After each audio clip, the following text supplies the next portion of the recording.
His name is Vincent Drake. He stole my code, built an empire, and made the world believe he was a genius. But tonight, exactly 5 years after he erased me, he's going to vanish, just like the others. The building hums with quiet power as I walk past the biometric gates, dressed as a technician. No one looks twice. They never do, not if you move like you belong. On my wrist, a stolen access band. In my backpack, a device I swore I'd never build again. I'm not here to kill him. That would be too easy. I'm here to shatter the illusion, to make the truth louder than his lies. Drake is on stage right now, unveiling Nova Mind 3.0, the neural architecture I designed in a basement lab when we were both nobodies. He changed the interface, added lights, sold it to the world as salvation. He called it his. I called it theft. Security cameras track my movement. I let them. I want them to watch, to remember this moment. Because in 47 seconds, every screen in this tower and every encrypted feed in their hidden server rooms will show one thing: the original video of him begging me to let him use the prototype. Begging, crying, promising we'd share everything. I kept that file, and tonight, I'm not alone. I was broke, desperate, and still believed in good people. That's when I sent him my life's work. People don't realize how loud silence can be until they've lived inside it. Back then, I lived in a 200-square-foot studio above a laundromat in Mesa, Arizona. The walls were so thin I could hear every dryer cycle like a heartbeat. I had exactly 3 shirts, a box fan that buzzed like an old mosquito, and a second-hand laptop that wheezed every time I compiled a neural net. Most nights, I fell asleep on a futon that had more metal than cushion, headphones jammed into my ears to block out the world. But I had Eidolon. It wasn't just code. It was the code. An artificial intelligence architecture built not for control, but for empathy. It read micro-expressions, learned your behavioral patterns, anticipated emotion, not just logic.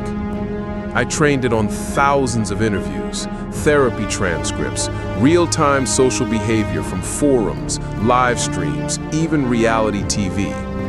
I didn't want it to beat humans at chess. I wanted it to understand why we make bad moves in life. I was 21. Half-starved, over-caffeinated, and convinced I was holding something that would change the world. All I needed was for someone to believe in it. And someone did, or so I thought. I'd heard of Vincent Drake the same way everyone in tech had. The youngest rising star out of Stanford, a keynote speaker by 23, founder of Drake Systems, a sleek startup turned tech empire specializing in predictive behavioral algorithms. His smile was everywhere. TED Talks, Wired, even a Forbes cover with the headline, "The mind behind machines that know you better than you know yourself." I didn't idolize him, but I respected his trajectory. I thought, maybe he'll recognize what I've built. Maybe he'll see me. So I crafted the perfect pitch. To v.drake@drakesystems.com. Subject: Eidolon, emotional AI architecture built for human insight. Dear Mr. Drake, I'm a computer science student working on a prototype AI that uses machine learning not just to predict behavior, but to empathize. I call it Eidolon. It runs on a low-memory architecture, adapts to user tone and sentiment in real time, and could form the basis for the next generation of human-AI interaction. I'm attaching a demo build and a technical write-up. I know you probably get dozens of these, but I've worked 4 years on this. If nothing else, I'd be grateful for 10 minutes of your time. Respectfully, Lucas Din, Mesa Community College, github.com/lucasdin/eidolon. I sent it at 2:14 a.m., heart pounding like I just stepped off a ledge. Then I waited and waited.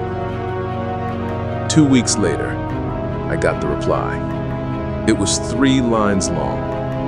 From info@drakesystems.com. Subject, re-eidolon. Thank you for your submission. Not aligned with our current direction. We wish you the best of luck. No signature, no human touch, just a polite door slam. It felt like a punch to the ribs, but I told myself, fine, that's how the game works. People get rejected all the time. Doesn't mean the idea is worthless. I deleted the email, closed my laptop, and went for a long, numb walk through downtown Mesa, past shuttered pawn shops and taco trucks packing up for the night. When I got back, I opened a blank screen and started rewriting Eidolon from scratch. Not for them, but for myself. Because building it had made me feel real in a world that kept trying to convince me I wasn't. Time passed. The dream faded. I graduated. Not with honors, not with fanfare, just quietly, with an associate's degree in applied computer science and a GPA nobody cared about. The job market didn't want underdogs with community college degrees and unfinished AIs, so I pivoted. Started teaching basic computer literacy at a community center 2 blocks from my old apartment. My students were single moms, retired warehouse workers, and teenagers trying to escape probation. It wasn't glamorous, but it was something. And maybe deep down, I believed that if Eidolon really mattered, someone else, someone smarter, richer, more charismatic, would build it. And then, 5 years later, on a Wednesday that began like any other, I turned on the TV in the teacher's lounge and saw him. Vincent Drake, that same too white smile, standing under a sleek black banner that read, Drake Systems presents Eidolon OS. My coffee slipped from my hand. I remember every second of that broadcast, how he paced the stage like a priest delivering prophecy, how he said words I knew because I had written them. Eidolon isn't just another OS, it's a mirror, a machine that understands your emotions, adapts to your needs, evolves with you. He clicked through a demo. The interface was prettier. Slicker graphics, voice modulation, smart home integration, but the engine beneath it, I recognized it, like a parent recognizes their child. Same logic trees, same adaptive neural layering, even the same user reflection model, where the AI mirrored your mood in its tone and sentence structure. He even used my line. It doesn't just know what you're doing, it knows why you're doing it. That night, I went home, opened the GitHub I hadn't touched in years, and pulled up my last commit logs for Eidolon. They'd been forked, cloned, rebuilt. He didn't just take the idea, he took the code. I filed a takedown request. It went nowhere. Drake Systems' legal team responded with a cease and desist of their own, accusing me of false claims, defamation, and misuse of proprietary information. They weren't just denying me credit, they were preparing to erase me from the story entirely. I stared at my screen for a long time, then at the mirror. The same face stared back. This thinner now, older, worn down by years of compromise. And in that moment, I didn't feel angry. I felt erased. At first, I wanted to believe it was just coincidence, until I started digging. I didn't sleep that night. I sat in front of my screen, blinking at the polished press release from Drake Systems, introducing Eidolon OS, the future of intuitive AI. Same name, same concept, and the demo in the background of their keynote, It felt uncannily familiar, like someone had stolen a part of my brain and dressed it in a tuxedo. I told myself it could be a coincidence. Ideas float through the ether all the time. Someone else might have come up with something similar, right? Wrong. I dug up my old folders, dusty zip files stuffed deep into my Google Drive, barely touched since graduation. The original Eidolon, my Eidolon, was still there. Eidolon_alpha, empathytree_v2, lucasnotes_final.txt, which naturally wasn't final. I opened the raw code. My hands trembled a little. It started innocently, a scan through the architecture layers, layer normalization, recursive attention for emotional memory. Then I saw it, a custom parameter tag, Ghost Factor LD. LD. Lucas Din. I had named that experimental variable after myself. No way anyone else could have. So, I downloaded a teardown of the public Eidolon OS build, found a GitHub fork someone had done after the keynote, dug through the back-end files, praying I was just being paranoid. There it was, Ghost Factor LD. They didn't even bother changing the variable names. The rage didn't come all at once. First, it was cold, numb like ice down the back of my neck. I pulled open my email history, searched Drake Systems. There it was, March 19, 2019. Subject, AI Framework Proposal, Eidolon. Attachments, .zip, .docx, .pdf. The response had been painfully curt. Thank you for your interest, not aligned with our current direction. Bullshit. I looked again at their new demo. They had aligned, completely. They hadn't even pivoted, they'd copied. And not just the theory, my code, my architecture, my life's damn work. I needed proof. I went to the forums. Back when I was developing Eidolon, I'd been active in a Reddit group called r/AI Minds, a weird mix of undergrads, rogue PhDs, and hopeful visionaries like me. Most of us were nobodies with big dreams and broken GPUs. But the discussions? Goldmine. Only the subreddit was gone. Not just inactive, deleted, scrubbed. Fortunately, I kept screenshots. Call it paranoia, call it preservation. I remembered one thread in particular. Drake Systems Talent Scouts Watch Your IP, posted by a user named Ghost Code. He'd written cryptically, "They take, and no one hears from you again." Back then, I thought it was edgy nonsense. Now it read like a warning. I searched Ghost Code. Dead account? No comments since 2020? I kept digging. Found names from old comment chains. Users I used to argue with about data ethics and synaptic learning curves. Mathmancer88, Neuromad, BinaryBot. I tracked down LinkedIn profiles, GitHub trails, academic papers. 5 of them had gone dark. Not deactivated, not moved on, gone. No posts, no updates. One had a website, last blog entry, excited to pitch to Drake Systems tomorrow. That was 4 years ago. No activity since. None of them had obituaries, no missing persons reports I could find. They just vanished, like they'd been erased. I pushed back from my desk. My tiny apartment felt too quiet, too still. I could hear the ancient refrigerator ticking behind me like a slow countdown. What had I stepped into? What kind of company erases people over ideas? I stared at the code again, at the variable that had my initials like a signature I never meant to leave. I felt sick. Then I felt terrified. I thought of those 5 devs, far more talented than me, some of them with PhDs and published work, innovators, visionaries. They were all smarter than me. So why am I still here?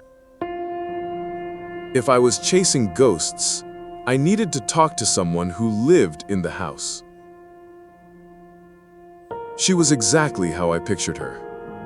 Neat blouse, silver curls, eyes sharp as glass. Marla Quinn didn't look like someone who used to orbit billionaires, more like a librarian with good posture.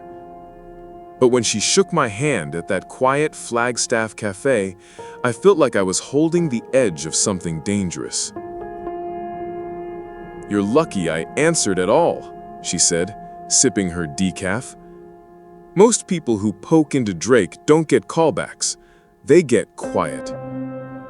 I had no press badge, just a black notebook, a burner phone, and a lie polished smooth with practice.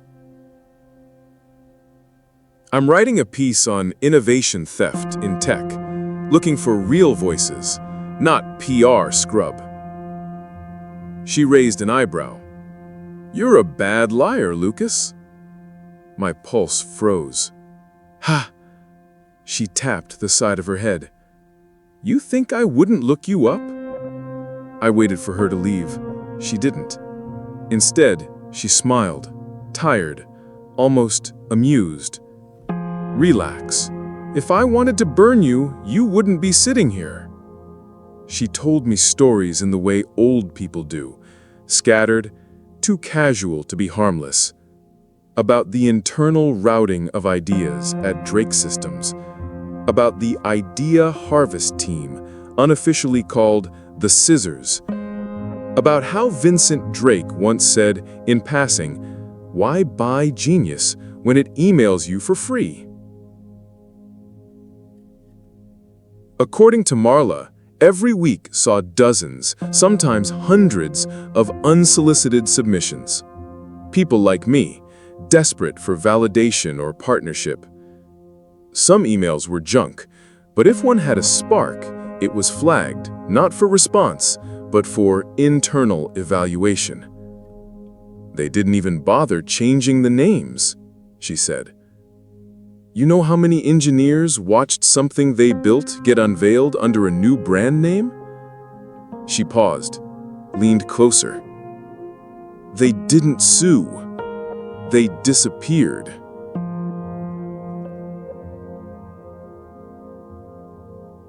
She talked about Tommy Sue. He was too good to stay quiet. Smart, young, idealistic. Had a girlfriend too. One day, he came to me and said, "I think we're stealing IP from college kids." I told him to document everything and get out. He tried, gave 2 weeks' notice. On the Friday before his last day, he never came home. Police said he'd left town. Even his girlfriend didn't buy it. "She cleaned him," she said, staring into her mug. "Drake's got friends in long coats and quiet badges, people who make paperwork vanish." I showed her my own proof. Early code snippets, header tags, even old forum screenshots where I'd posted under an old pseudonym. She looked through them in silence, then pushed it back. "Yours was better, cleaner. Eidolon OS? It's like a photocopy of a soul." She said the words softly, like she regretted understanding them. Then she added, "You still have your notes?" "Yes." "Don't keep them on a cloud. Print them, store them in 3 places, 2 offline, 1 somewhere they'd never look, like your mother's recipe box." I laughed. She didn't. Before she left, she said one last thing. "They don't kill ideas. They consume them, like meat." And then she looked at me, the way you look at something already halfway gone. "You're not chasing a thief. You're chasing a machine, and it eats people like you." I thought I buried the past in an old hard drive. I didn't know it would become my shield. It took me 6 hours and a bleeding knuckle to dig through my old tech boxes. The hard drive was buried under a stack of ancient motherboards, a cracked VR headset, and my thesis notes from grad school. Dust coated everything like some kind of industrial snow.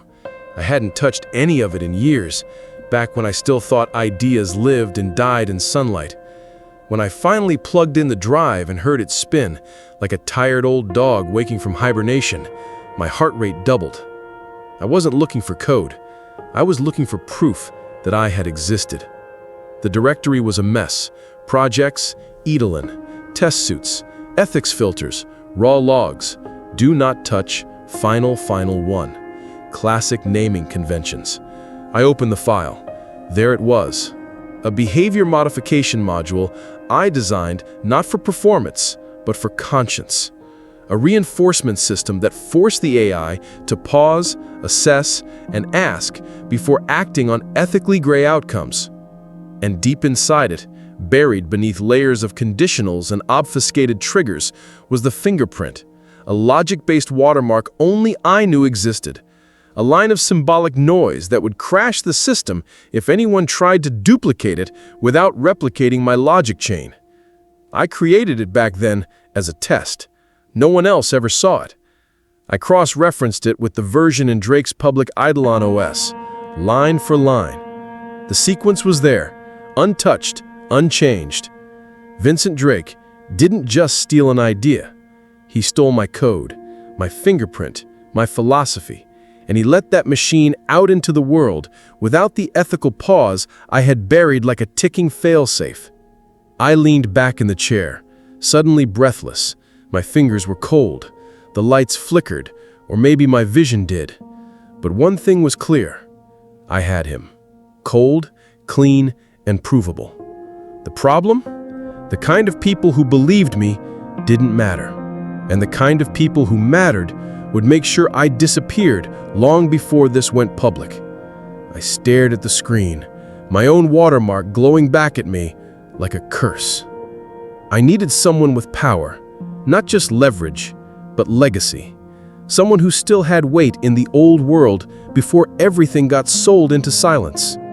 And one name echoed louder than any: Elliot Drake, Vincent's father, the ghost from whom the empire was inherited. He was supposed to be retired, maybe even dying. But some said the elder Drake still held the leash, that Vincent only barked. And if I was going to confront the dog, I'd need the man who bred it. To fight a giant, I needed someone who raised him. He lived in a house with no Wi-Fi. That told me everything I needed to know. The gravel crunched beneath my boots as I stepped past the low, rusting gate. The garden stretched out before me like a sanctuary from another time. Raised beds of rosemary and thyme, grapevines trellised along sagging wires, and an old iron bench hidden under a cherry tree whose branches bowed like prayer. No Wi-Fi, no cameras, no drones, no screens. Just silence. And the man who built it, Elliot Drake. I hadn't called ahead. Marla said he wouldn't answer, said he didn't own a cell phone. I half expected to be turned away with a rifle or a deadbolt, but instead, the door opened before I even knocked. A tall man, lean but not frail, stood in the doorway. His face looked carved by time and thought, deep lines at the corners of the mouth, eyes that had spent years staring not just at the world, but into it. Lucas Din. Come in, I've been waiting. I froze. He tilted his head. You found the code, didn't you? His house smelled of earth and old paper. Books lined every wall, some stacked to the ceiling, others stuffed into milk crates on the floor. Philosophy, mathematics, artificial intelligence, systems theory. No fiction, no fluff, no distractions. He poured tea like it was the most natural thing in the world. Rooibos, unsweetened. Sugar's a colonial invention, he muttered, as if reciting a personal commandment. You said you've been waiting.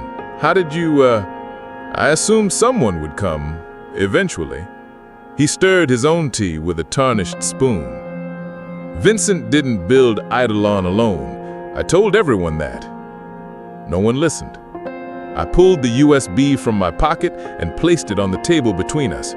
I found a copy of my old prototype. My logic-based watermark is still inside the Eidolon OS. That's proof.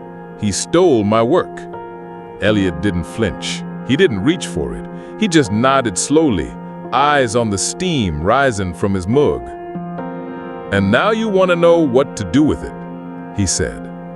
I hesitated. "I want the truth to come out. I want to ruin him." "That's not a strategy. That's a motive." He stood and walked over to a narrow cabinet, pulled out a single manila folder and tossed it onto the table. Inside were newspaper clippings, internal reports, photographs of tech conferences from over a decade ago, Vincent Drake in each one, always surrounded by men in suits who never smiled. One photo caught my eye. A dinner. Vincent flanked by two figures, one of whom wore a lapel pin shaped like an eagle gripping a data cable. "That," he said, pointing, "is your real problem." "Government?" He chuckled. "Worse. A compartmentalized branch of the U.S. Infrastructure Modernization Council. Quiet funding for quiet projects. Energy grids, transit, communication networks, all with integrated AI for optimization. But the optimization model, that's Eidolon." I felt cold. "You're saying it's already embedded?" "Not fully, not publicly, but it's being piloted. Right now, in places you don't see. City routing, emergency response, population movement analysis. They're feeding it data and watching how it grows." He leaned forward. "They didn't steal your code just because it was elegant. They stole it because it worked, and because it allowed a machine to make moral decisions without a human filter." I sat back, absorbing it. Eidolon wasn't just an OS, it was a moral framework, one I'd designed to test boundaries. I never thought they'd deploy it, not at scale, not like this. "What do I do?" I asked, barely above a whisper. Elliot's eyes were hard now. "You have proof. That's not the same as leverage. If you go public, they'll discredit you before lunchtime. If you go to the media, they'll buy the network or the host. You have to strike where they can't block, where they can't dilute or redirect." "How?" He gestured to the window, the garden beyond, the silence. "Every system has a conductor. Every organism has a nerve. You don't shout into the dark. You find the wire that carries the light." His words hung in the air like prophecy. That night, I stayed in the garden house. Elliot didn't offer, but he didn't refuse when I unrolled my sleeping bag on the screened-in porch. The wind whistled through the vines. Somewhere beyond the fence, coyotes called. I lay awake staring at the stars, remembering something he had said before heading to bed. Vincent stopped being my son the day he decided people were variables. That stuck, because I remembered the first line of the Eidolon spec sheet, the one I drafted and later deleted. "No person is ever a means." They had twisted it, hollowed it out, replaced ethics with efficiency. By dawn, I had a new resolve. I wasn't gonna leak anything. I was going to burn it. If you're going to do this, don't leak, burn. You never think of a lab as a prison until you see who's still locked inside. The drive was silent for 3 hours straight. No music, no voice memos, not even the hum of thoughts. Just the sound of the desert air sliding past the windows and the occasional clatter of rocks against the undercarriage. I'd left Elliot's house before sunrise, with a thermos of black coffee and a location burned into my mind, a place he only referred to as the Ark. No address, no map pin, just a name and a warning. Go during the day, they watch it at night. When I finally saw it, I almost missed it. The facility was buried under layers of time and camouflage. The road narrowed into a barely there gravel path, flanked by mesquite and rusted-out fencing. And then suddenly, it opened into a clearing with a gate that had long since forgotten electricity. I parked a good distance away, walking the rest on foot, backpack tight to my shoulders. No drones, no cameras I could see, just silence. The building wasn't as large as I'd expected, maybe 3 stories tall, covered in pale stucco that flaked like dry skin under the Arizona sun. Vines choked what had once been solar panels, and over the sealed front doors, faint lettering read, Drake Systems, Collaborative Innovation Site 09. I laughed under my breath. Collaboration, right. The lock was easy, old and rusted, barely holding. Once inside, it hit me all at once. Mildew, metal, and something far more sterile. The kind of smell that clung to research labs and abandoned hospitals alike. The air was still, no power, no heat. I switched on my flashlight and started walking. The first floor was gutted, desks overturned, whiteboards with faded scrawls of neural net diagrams, smashed servers. One room still had a dried-up potted plant in a corner with a post-it that read, "Back after lunch, don't forget to feed Newton." Newton was presumably long dead. It wasn't until the basement that I found what I came for, or maybe what I wasn't ready to find. There was a locked lab labeled Thought Engineering. The glass was cracked. Inside, I saw preserved terminals, cold stacks of backup drives, and something stranger, a wall covered in printed headshots, faces, names, tags under each photo. I stepped closer. Every person had a small note pinned beneath their photo. Most said things like, "Idea received," or "Integration pending." But 6 were different. Red ink, 2 words, "Retained internally." My pulse slowed. I scanned them again. They weren't just interns or volunteers, they were inventors. The people who had submitted core architecture ideas to Drake Systems over a 5-year span. One of the photos made my throat tighten. It was a man named Kareem Abbas. He once published a Substack about decentralized ethics testing in AI. I remembered emailing him as a student. He never replied. He vanished a year later. No updates, no follow-ups. I assumed he'd burned out or changed careers. But now I knew. There was a server room sealed behind a glass barrier. The power was off, but a thick cable ran into an external backup battery box. I pried it open, the lights flickered, fans spun, a terminal blinked. Login required.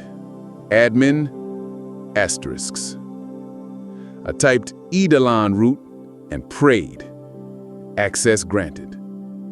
The file directory was primitive, no search function, just nested folders like a digital Russian doll.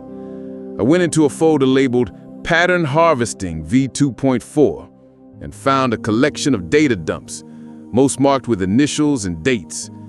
They were full design schematics, not just code, but psychological testing patterns, behavior prediction models. Some of the names matched those in the photo wall. Then I found a file that didn't fit the format. A video.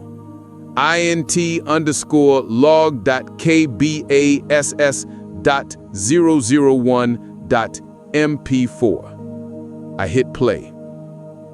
The video was grainy, a small lab room, a camera fixed to the ceiling. In the center, Kareem sat strapped to a chair, not violently, but medically, like a patient in observation. Electrodes dotted his temples. Across from him, behind a console, sat a man I recognized all too well. Vincent Drake. They were speaking. There was no audio at first. Then subtitles kicked in. Kareem said, "This isn't what I signed up for." Vincent said, "You signed a consent form. Paragraph 9, long-term retention clause." Kareem said, "You said it was a research grant." Vincent said, "It is. and you're doing phenomenal work." The video jumped. Kareem now looked paler. His hands trembled. Kareem said, "You can't own consciousness. You can't patent people's thoughts." Vincent said, "That's what makes this breakthrough. You're not people anymore.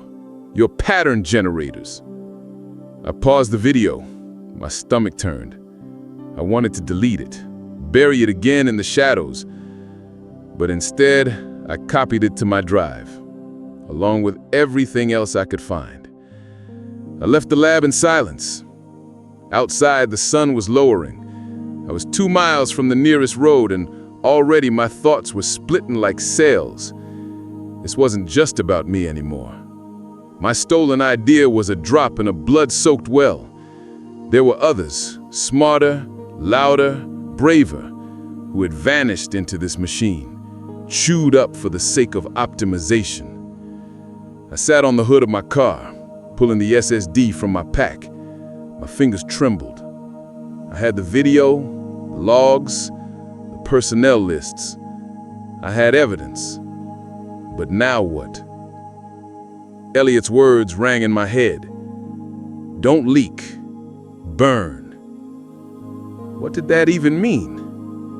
Did it mean going to the press, dropping it all online, giving it to a whistleblower network? Or did it mean something darker, destroying the whole structure from within? As the sun hit the horizon, I remembered something else from the facility, a name etched into the bottom of one of the archived reports, a name I hadn't seen in years. Hannah Lee. She'd been a peer of mine back in community college, brilliant, paranoid. She used to talk about AI ghosts in the walls before it became trendy. We lost touch after she joined an underground research group. But if she was involved in this, even peripherally, she might know what burning really meant. That night I didn't sleep.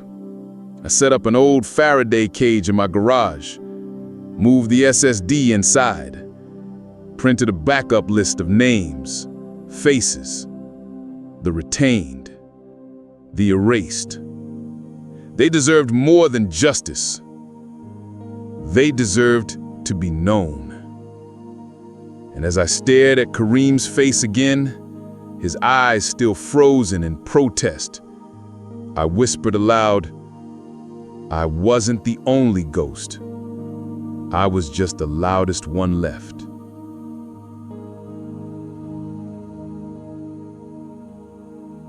There are two kinds of secrets, the ones you bury and the ones that get you buried. The SSD was warm in my hand, like it had a pulse, like it knew it wasn't supposed to exist. I had barely made it back from the ruins of the research center. My car, a rattling old Honda Civic with a cracked windshield and 2 warning lights that never turned off, barely coughed up the courage to get me across county lines. I didn't go home. I didn't go to Hannah. I didn't even go to a motel. Instead, I drove north, past the desert light and through the thinning signals of civilization until the only thing around me was wind and dirt. That's where Jax used to live, off-grid, off-record, and off everything.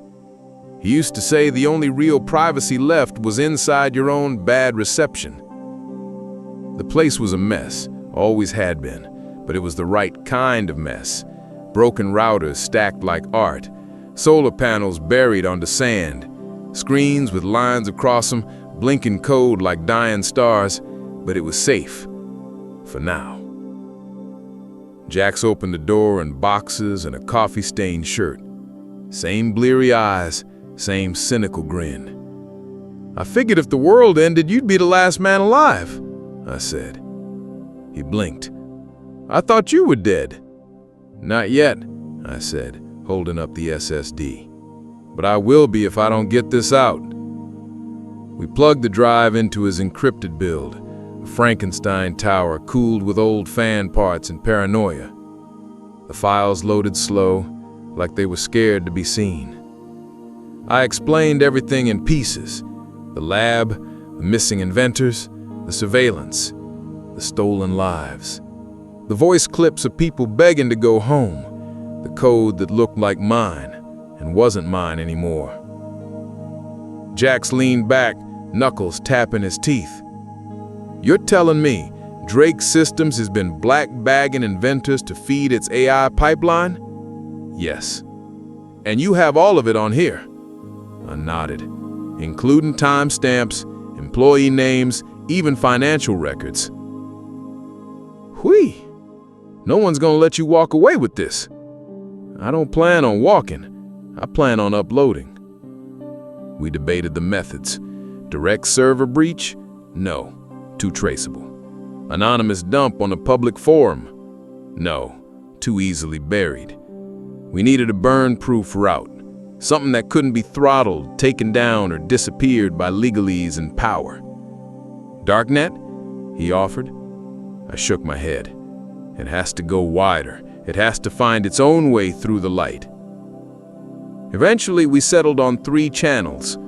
Frost Chain, a decentralized academic archive built on blockchain, hard to delete, harder to trace. Polaris Mesh, an orbital relay node system that piggybacks on mesh satellite feeds designed for whistleblowers. And Ghost Relay, a peer-seeded drop network used mostly for journalists and rogue archivists. It would take time we didn't have. The first warning came in the form of a blacked-out screen. Jax's security feed flickered, then died. No one has that kind of access, he muttered. We didn't speak. We just moved. He grabbed the hard drives. I pulled the emergency battery packs. The air outside smelled like static. And then came the sound, distant but unmistakable, a drone's whine cutting through silence like a blade through silk. We went underground, literally. Jax had dug a crawl-space bunker beneath the shack. Said he got the idea from Breaking Bad, but built it better. We hauled our deer down there. No more screens, no more Wi-Fi, just tethered lines and a portable relay linked to Polaris overhead.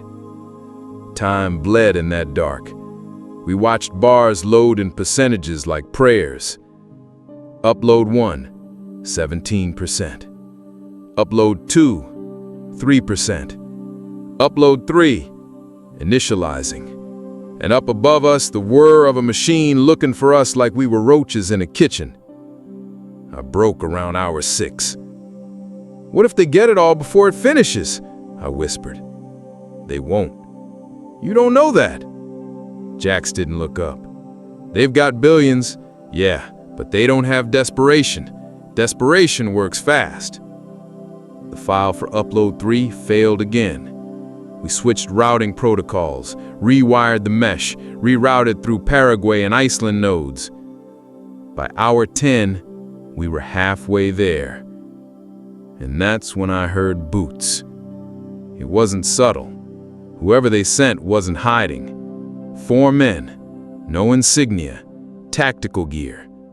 Jax was upstairs stalling them, giving me time to finish the last upload. I heard a yell, then a crash, and then silence. I didn't have time to cry, didn't have time to wonder if he was alive or dead. I just stared at the screen. Upload 1, 100%, confirmed. Upload 2, 100%, confirmed. Upload 3, 98%, 99%. And then a voice came through the intercom. Calm, cold. Mr. Den, step outside. Bring the drive. No one else needs to get hurt. I didn't step outside. I triggered the uplink. I uploaded a video, just 30 seconds long, my face raw and real. This is my idea, and I'm still here. Then I wiped the drive, burned the physical copy, and ran. I don't remember how I got out. The tunnel behind the bunker opened into the canyon. I sprinted for hours, hid under scrub and stone. By the time I stopped, I'd thrown away my phone, stripped the jacket with the tracker, and buried my wallet. I had nothing, but they no longer had silence. The morning it all came out, I had breakfast alone, like always. The eggs were cold, the toast slightly burnt. I didn't mind. I sat at the corner table of a tiny diner off Route 66, one of those places with peeling menus and waitresses who called everyone "hun." It was early, the kind of early where the sky hadn't made up its mind yet.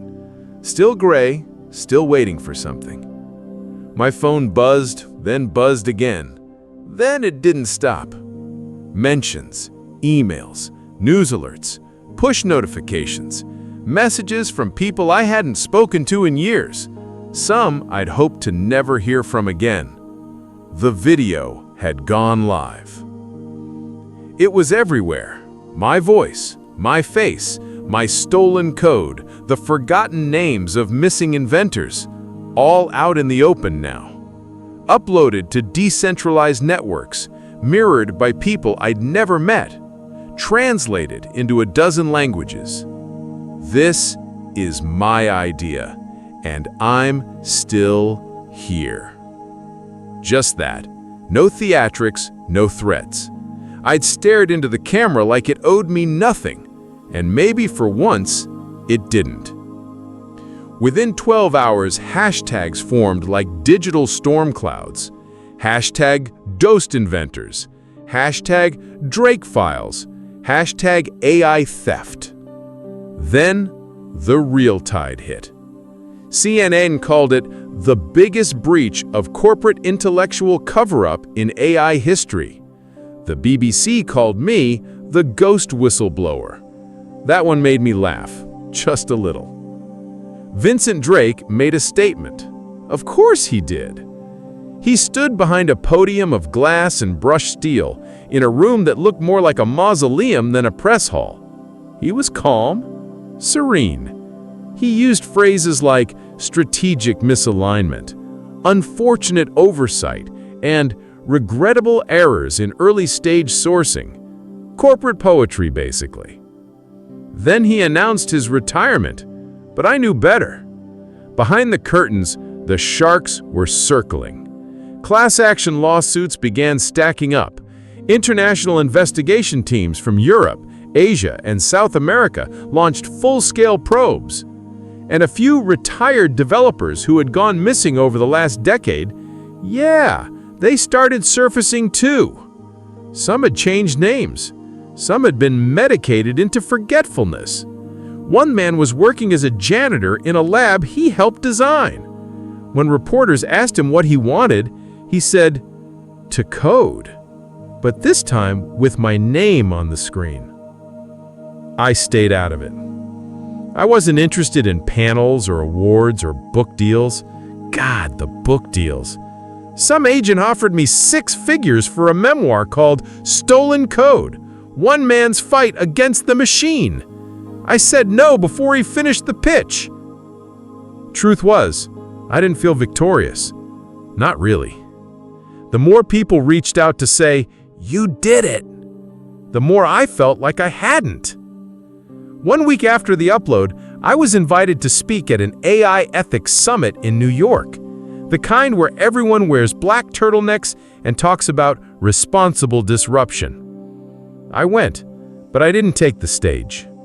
Instead, I sat in the back row, listened to panelists mention the Lucas case like I was a brand or a cautionary tale. Some of them used my name like seasoning, sprinkled just enough to sound informed, never enough to acknowledge theft. At the closing session, the host announced me. The crowd stood, cameras clicked. I walked to the podium, nodded once, and leaned into the mic. I don't want to become him. I just want people like me to stop disappearing. Then, I walked off. It should have ended there. But truth, once it stretches its legs, rarely sits back down quietly. Weeks passed. A quiet man from the Netherlands reached out. He'd found lines of code in the Eidolon OS that matched a project he'd submitted in 2007. Another woman from Nigeria released emails showing Drake Systems had contacted her with a job offer that never materialized, just before her AI-powered drone design showed up in their independent research division. The dominoes fell. People weren't just watching anymore. They were remembering. I moved back to Arizona, rented a small apartment above a Vietnamese bakery. Every morning, the smell of banh mi and strong coffee climbed through my floorboards. It was familiar, human. I picked up a job teaching night classes again. Basic coding, hardware repair, AI fundamentals. Nothing fancy, just real. Some students recognized me, most didn't. I liked it that way. One night, I got a call. Unknown number. I almost didn't answer. "Lucas," the voice asked. Male, calm, a bit hoarse, like it hadn't been used much. "Yes?" "This is Dominic Chi. I was on that list from the lab." I sat up. He said, "I saw your video. I thought I was the only one. They kept me in a facility in Alaska, said my family thought I was dead. I got out 3 years ago, but I didn't think anyone would believe me." "I believe you," I said. He cried, quietly. He said, "I just wanted to say thanks. You didn't have to do that, but you did." After we hung up, I stared at the ceiling for a long time. The hum of the fridge was the only sound in the room. Some days I still catch myself waiting for the knock, for some silent car to pull up and undo everything. But it never comes. Drake, he's under investigation in 5 countries. No formal charges yet, but he's been photographed wearing a cheap suit and entering federal buildings with no nameplates. That's something. Eidolon OS has been pulled from all government contracts. Tech communities are building open source forks under different names now, with contributor credits required by law. Some even cite me as original architect. I smile when I see that. Not for pride, for proof. One afternoon, while grading student projects, a girl named Tam walked up and handed me her code. She said, "I called it Eidolon's granddaughter, because your ghost has grandkids now." I laughed. It felt good, heavy, but good. Somewhere along the way, I stopped needing revenge. Not because they deserve forgiveness, but because I deserve peace. You don't need power to be heard. You just need proof and a little rage left. And maybe a cold breakfast now and then. The room was quiet. No applause, no lights. Just the hum of the old projector, still playing my words on loop in some forgotten forum thread. I never chased justice, not really. I chased memory, proof that I existed, that what they took from me had a name, a shape, a purpose. I go by Lucas Den, and I'm not a genius. I'm just the man they didn't kill. If you've ever built something and watched someone richer take credit, this story was for you. Share it. Talk about it. Because there are thousands of Lucas Dans out there. And maybe you're one of them.